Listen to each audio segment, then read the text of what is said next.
This video sponsor by பைமோட்.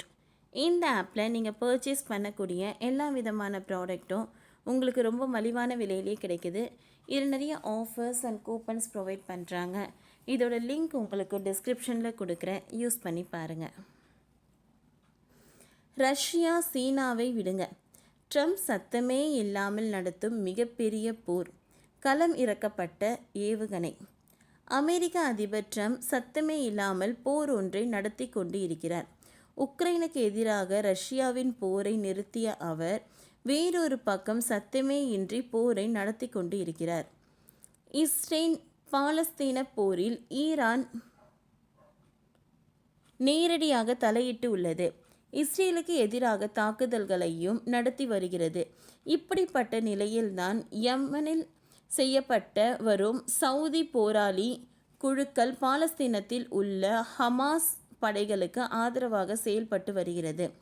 Iran யமானில் இயங்கி வரும் Hindi Houthi காசாவில் இயங்கும் ஹமாஸ் படைகளுக்கு ஆயுதங்களை அனுப்பி வருகிறது.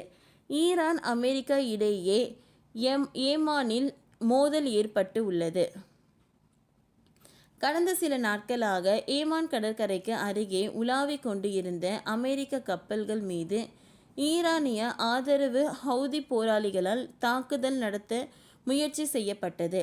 இவை அமெரிக்காவில் கப்பல்கள் இடைமறித்து ஏவுகணைகள் மூலம் அழிக்கப்பட்டன. இந்த நிலையில் கடந்த சில தினங்களுக்கு முன் முதல் முறையாக அமெரிக்காவில் கப்பல் ஒன்று தாக்கப்பட்டு உள்ளது. ஜிப்ரால்டர் ஈகிள் என்ற கப்பலில் இந்த தாக்குதல் நடந்துள்ளது.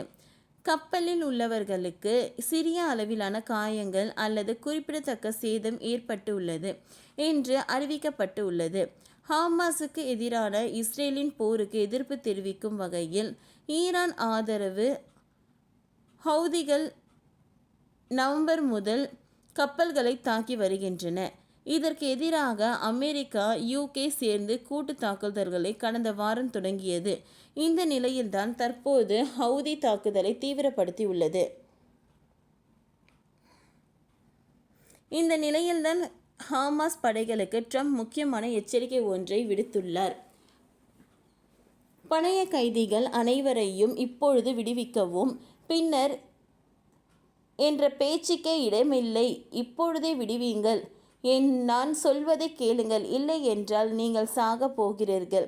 நீங்கள் அப்படி செய்யவில்லை என்றால் உங்கள் கதை முடிந்துவிட்டது என்று அர்த்தம் என்று டொனால்ட் ட்ரம்ப் எச்சரித்துள்ளார். முதல் கட்டமாக 42 நாட்களுக்கு போர் நிறுத்தம் செய்ய ஒப்பந்தம் செய்யப்பட்டுள்ளது. 33 இஸ்ரேல் பிணை கைதிகள் இதன் மூலம் ரிலீஸ் செய்யப்பட்டுள்ளனர். மொத்தமாக 96 போர் ஹமாஸ் மூலம் இஸ்ரேலில் பிடிக்கப்பட்டனர். இதில் 34 பேர் பலியாகி விட்ட நிலையில் அடுத்த சில நாட்களில் 33 பேர் வரை முதல் கட்டமாக விடுவிக்கப்படுவார்கள். ஆனால் மீதமுள்ள பிணைய கைதிகளை விடுவிக்கவில்லை என்றால் நகரமே உங்கள் மீது இறங்கும் என்று ஹமாஸுக்கு ட்ரம்ப் நேற்று எச்சரிக்கை விடுத்து இருந்தார். இதற்கு பதிலடி தந்த ஹமாஸ், உங்கள் மிரட்டலுக்கெல்லாம் நாங்கள் அடிபணிய முடியாது, நரகம் பூமிக்கு வந்தால் வரட்டும், உங்கள் மிரட்டலை நாங்கள் ஏற்க மாட்டோம், இதற்கு அடிபணிய மாட்டோம் என்று ஹமாஸ் எச்சரிக்கை விடுத்துள்ளது. அக்டோபர் 7, 2023 தாக்குதலின் போது இஸ்ரேலில் இருந்து கைப்பற்றப்பட்ட 94 பிணைய கைதிகளை ஹமாஸ் மற்றும் அவர்களின் இணை அமைப்புகள் இன்னும் சிறையில் வைத்திருக்கிறார்கள் என்று இஸ்ரேலிய அரசாங்கம் நம்புகிறது. அவர்களில் குறைந்தது 34 பேர் இறந்துள்ளனர். அதில்தான் 33 பேர் விடுதலை செய்யப்பட்டு உள்ளனர். ஏமானில் செய்யப்பட்ட சவுதி அமைப்பின் மீது அமெரிக்கா ஏவுகணை மாறும் விமானப்படை தாக்குதல் நடத்தி வருகிறது. கடந்த ஒரு வாரமாக நடத்தப்பட்ட தாக்குதலில் 107 பேர் பலியாகி உள்ளனர். இதற்கு கடுமையான பதிலடி தரப்படும் என்று ஹவுதி எச்சரித்து உள்ளது. அமெரிக்க போர் கப்பல்கள், போர் விமானங்கள் மீது தாக்குதல்கள் நடத்துவோம்.